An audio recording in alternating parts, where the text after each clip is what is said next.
Cookery சேனலை பார்த்து யார் வேணாலும் சமையல் பண்ணலாம். ஆனா சுவையான சமையல் பண்றது எப்படி? நான் இதயம் நல்லெண்ணெயில சமையல் பண்றேன். ஆஹா ஓஹோன்னு பாராட்டுறாங்க. நீங்களும் இதயம் நல்லெண்ணெயில சமையல் பண்ணுங்க, பாராட்ட வாங்குங்க. தினம் தோறும் வாங்குவே இதயம். தமிழகத்தில் உள்ள சட்டக் கல்லூரிகளில் காலியாக உள்ள பணியிடங்களை நிரப்ப அரசுக்கு உத்தரவிடக் கோரி சென்னை ஹைகோர்ட் மதுரை கிளையில் வழக்கு தொடரப்பட்டது. வழக்கை விசாரித்த நீதிபதிகள் சட்டக் கல்லூரிகளில் மாணவர்கள் பேராசிரியர் விகிதம், ஆசிரியர் அல்லாத பணியிடங்கள் குறித்து சரமாரியாக கேள்வி எழுப்பினர்.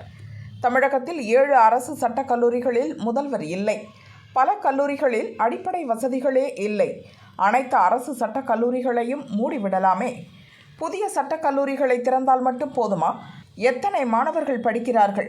தேவையான பேராசிரியர்களை நியமிக்க வேண்டாமா? அரசு சட்டக் கல்லூரிகளில் காலி பணியிடங்களை நிரப்ப நடவடிக்கை எடுக்க வேண்டும். இது தொடர்பாக உயர்கல்வித்துறை செயலாளர் பதிலளிக்க வேண்டும் என நீதிபதிகள் உத்தரவிட்டனர்.